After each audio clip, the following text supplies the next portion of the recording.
The morning sun filtered through the tall windows of Windsor Castle as Prince William walked slowly down the marble corridor. His footsteps echoed in the silence, each step heavier than the last. The news had reached him just an hour ago, and his world had changed forever. Kate was in the private wing of the castle, resting in their favorite sitting room. She had been feeling tired lately, more than usual, and the doctors had been running tests. William had tried to stay positive, telling himself it was just stress from their busy royal schedule. But deep down, something felt different. The castle staff moved quietly around him, their usual cheerful greetings replaced by worried glances. Even Mrs. N.D.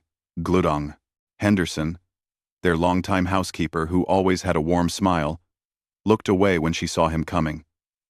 The atmosphere felt thick with unspoken words. William paused outside the sitting room door. Through the gap, he could see Kate sitting by the window, her auburn hair catching the morning light. She looked so peaceful, so beautiful, just as she had the day they first met at university. He remembered how she had laughed at his silly jokes, how her eyes sparkled when she was happy, those same eyes that now carried a shadow he couldn't quite understand. Dr. Matthews had been very careful with his words during their phone call. Professional language that William understood too well from his years of royal training. The test results were concerning. More tests were needed. They would know more soon. But the doctor's tone had said everything his words couldn't. Taking a deep breath, William pushed open the door. Kate looked up from her book and smiled. That same warm smile that had captured his heart years ago. "There you are," she said softly. "I was wondering where you'd gone off to." William forced himself to smile back. "Just some calls from the office," he lied smoothly. He had become good at hiding his feelings over the years, a skill every royal learned early. But Kate knew him better than anyone. She set down her book and studied his face. "What's wrong?" she asked quietly. "You look like you've seen a ghost." He crossed the room and sat beside her on the small sofa they had picked out together when they first moved to this wing of the castle. It was one of the few pieces of furniture that felt truly theirs in this grand place filled with centuries of history. "The children are having a wonderful time with your mother," William said, avoiding her question. "George called earlier. He's learned to ride the bicycle properly now." Kate laughed, a sound that always made William's heart feel lighter. "He's been so determined. Charlotte's probably jealous that she can't keep up yet. She'll get there. She's stubborn like her mother." They sat in comfortable silence for a moment, watching the gardens through the window. The rose bushes were in full bloom, creating a carpet of red and pink that stretched toward the ancient oak trees. This view had become their sanctuary over the years, a place where they could pretend they were just an ordinary couple in an ordinary home. "William," Kate said eventually, her voice gentler now. "Whatever Dr. Matthews told you on that call, I can handle it. We can handle it." He turned to look at her, surprised. She always seemed to know things before he told her. It was one of the qualities that made her such a natural at royal life. This ability to read between the lines, to understand what people weren't saying. "How did you know it was Dr. Matthews?" "Because you only get that particular worried expression when it's about my health. And because Mrs. Henderson has been avoiding eye contact with me all morning." Kate took his hand in hers. "Plus, you're a terrible liar when it comes to protecting me from bad news." William squeezed her hand gently. Even now, facing the unknown, she was trying to make him feel better. It was so typically Kate, always thinking of others before herself. "He wants to run more tests," William said carefully. "The blood work showed some irregularities. Nothing definitive yet, but enough to worry you." Kate nodded, her composure intact. "When?" "This afternoon, if you're feeling up to it. We can reschedule if you'd prefer to wait." Kate shook her head. "No point in waiting. The sooner we know what we're dealing with, the better we can plan for it." This was why he loved her so much. In the face of uncertainty, she remained practical and brave. She had always been the steady one in their relationship, the one who kept him grounded when royal duties threatened to overwhelm him. A soft knock interrupted their conversation. "Come in," Kate called. King Charles appeared in the doorway, his expression serious but kind. "I hope I'm not interrupting," he said, though William knew his father had probably been briefed on the situation by now. Palace communication moved quickly when it involved family health matters. "Not at all, father," William replied, standing respectfully. The king's eyes moved between his son and daughter-in-law, reading the tension in the room with the skill of someone who had navigated royal crises for decades. His gentle nod toward William spoke volumes without a single word being exchanged. King Charles stepped into the room with the quiet dignity that had defined his approach to kingship. He wore a simple navy suit, nothing formal, which told both William and Kate that this was a family visit, not an official one. The distinction mattered in royal life, where every gesture carried meaning. "Catherine, my dear," the king said warmly, crossing to where she sat. "How are you feeling today?" Kate rose to greet him properly, but he gently motioned for her to remain seated. "I'm well. Thank you. Just taking things a bit slower than usual. World. I'm well." Charles pulled up a nearby chair, creating an intimate circle in the spacious room. William noticed how his father's presence immediately changed the atmosphere. There was something calming about the king's manner, a steadiness that came from years of handling difficult situations with grace. "I've spoken with Dr. Matthews," Charles said quietly, his honesty cutting through any pretense. "I know this is a challenging time for both of you."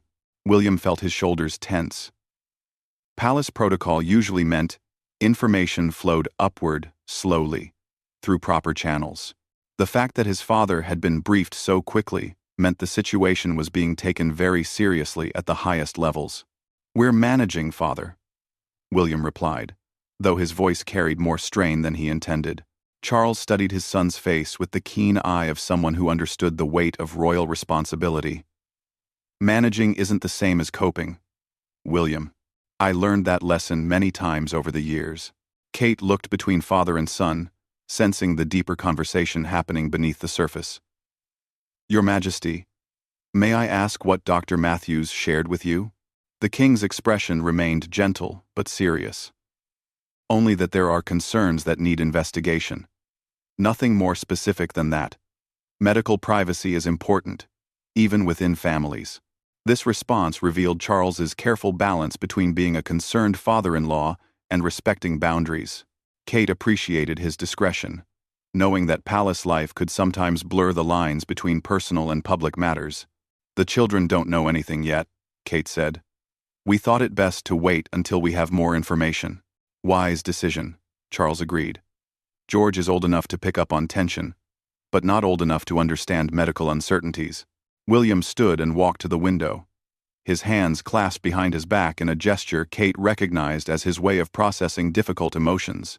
The gardens below were busy with groundskeepers preparing for an upcoming state visit, their normal routine continuing despite the family crisis unfolding upstairs.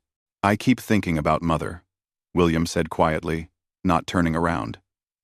"How she handled everything so publicly. The pressure, the scrutiny." Charles's expression softened at the mention of Diana. Even after all these years, her memory remained a tender subject for both father and son, though for different reasons. "Your mother was extraordinary in many ways," Charles said carefully. "But circumstances are different now. The family has learned from those experiences." Kate understood the subtext immediately. Diana's struggles with royal life had played out in the global spotlight, every difficulty magnified by media attention. The current royal family had worked hard to create better boundaries between public duties and private challenges. "Whatever comes, we'll face it together," Kate said firmly. "As a family, away from public attention until we choose otherwise." Charles nodded approvingly. "The palace machinery can be put in place to ensure privacy. That's what it's there for." William turned back to face them, his expression clearer now. "I've been thinking about the upcoming tour to Australia. If the test results require treatment, we should probably postpone." I'm node." Well, I would have it botting. I'm noting. I'm node.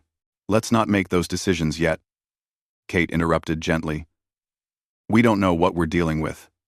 I might be perfectly fine to travel.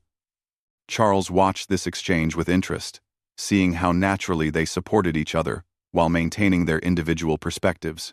It reminded him of the strong partnerships he'd observed in successful royal marriages throughout history. The tour can be adjusted if necessary, Charles said. But Catherine's right. Wait for facts before making major changes. A comfortable silence settled over the room. Outside, they could hear the distant sounds of London traffic and the occasional horse from the nearby stables. These familiar sounds of palace life provided an odd comfort during uncertain times. There's something else, Charles said eventually. I wanted to discuss how we handle things if media attention becomes unavoidable. William's jaw tightened. The press had been mostly respectful of their family's privacy in recent years. But health scares, involving popular royals, had a way of generating intense interest. The communications team is already preparing various scenarios, Charles continued. Nothing will be released without your explicit approval. But it's better to have plans ready. Kate appreciated the king's foresight. Royal life required thinking several steps ahead, anticipating how private matters might become public concerns. It was exhausting sometimes, but it protected the family from being caught off guard. What kind of scenarios? She asked. Standard approaches. Brief statement, confirming routine medical care if necessary. More detailed information, only if required for constitutional reasons, or if you choose to share it publicly. William returned to sit beside Kate, taking her hand again. I hate that we even have to think about this. Ronsi. It's the reality of our position, Kate replied pragmatically. But it doesn't define how we handle things privately. Charles stood, preparing to leave them to their afternoon appointment. Remember, both of you, that strength comes in many forms. Sometimes it's maintaining public composure. Sometimes it's asking for help. Sometimes it's simply being honest about uncertainty. As he moved toward the door, the king paused. One more thing. Don't try to protect everyone else from this. Let people who love you share the burden. After Charles left, William and Kate sat quietly together, processing his words. The clock on the mantelpiece ticked steadily toward their afternoon appointment, each minute bringing them closer to answers they both wanted and feared. Kate squeezed William's hand. Ready for this next step? William squeezed back. With you? Always. The afternoon sun cast long shadows across the private medical wing of the palace as William and Kate made their way to Dr. Matthews's office. The corridor felt longer than usual, each step measured and deliberate. Kate's heels clicked softly against the polished floor, a sound that seemed unusually loud in the hushed atmosphere. Dr. Matthews greeted them at his office door, his professional smile warm but reserved. He had been the royal family's physician for nearly a decade, treating everything from childhood accidents to minor ailments. This felt different, though. The gravity in his manner suggested they were entering uncharted territory. Please, sit wherever you're comfortable, he said, gesturing to the chairs arranged in front of his desk. The office was designed to feel less clinical than a typical medical facility, with warm wood paneling and soft lighting that created an atmosphere more suitable for difficult conversations. William chose the chair closest to Kate, their hands finding each other naturally. Dr. Matthews settled behind his desk, opening a file that contained the results of Kate's recent tests. The silence stretched for a moment as he reviewed the papers, giving both of them time to prepare for whatever news was coming. The additional blood work has given us clearer picture, Dr. Matthews began, his tone measured and professional. Catherine, you have what we call an autoimmune condition. Your body's immune system is mistakenly attacking healthy tissue, which explains the fatigue and some of the other symptoms you've been experiencing. Kate felt William's hand tighten around hers, but her own response was surprisingly calm.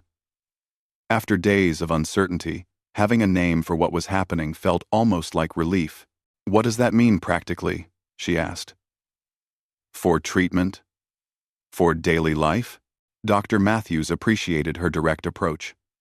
It means we can manage this effectively with medication and lifestyle adjustments. This isn't life-threatening, but it will require ongoing attention. Think of it as something you'll live with, rather than something that will define your life. William leaned forward slightly. What kind of lifestyle adjustments? Regular rest periods? Stress management? Dietary modifications? Catherine will need to listen to her body more carefully than before. Some days will be better than others. Kate nodded, already thinking through the implications for their royal schedule. Can I continue with public engagements? Absolutely, with some modifications. We'll need to space events more carefully, ensure adequate rest between intensive periods. The key is balance. The relief in the room was palpable. After days of fearing the worst, this diagnosis felt manageable. It would require changes, but it wasn't the devastating news they had both secretly worried about. What about travel? William asked. We have the Australia tour, scheduled for next spring. Dr. Matthews consulted his notes. With proper planning and medical support, there's no reason Catherine can't travel. We'll need to adjust the schedule to include more rest days and ensure medical facilities are readily available. But it's entirely feasible. Ron. Kate felt a weight lifting from her shoulders. The tour had been planned for months, focusing on environmental initiatives that were close to both their hearts. The thought of canceling had been almost as distressing as the health concerns themselves. The children, Kate said suddenly. How do we explain this to them? Age appropriately and honestly, Doctor, Matthews advised. George is old enough to understand that Mummy needs to rest more sometimes. Charlotte and Louis will simply adapt to slightly modified routines. As they discussed practical details about medication schedules and follow-up appointments, William found himself studying Kate's profile. She was asking thoughtful questions, taking notes, approaching this challenge with the same methodical grace she brought to all aspects of her royal role. When the medical appointment concluded, they walked slowly back through the palace corridors. The evening light was beginning to fade, casting the familiar spaces in golden hues. Staff members they passed offered respectful nods, many of them undoubtedly aware that the prince and princess had been dealing with health concerns. I should call your parents, William said as they reached their private quarters. Let them know what we've learned. Kate agreed, already thinking about how to frame the conversation positively. Her family had been worried, but respectful of their need for privacy during the uncertain period. They found King Charles in his study, reading through state papers by lamplight.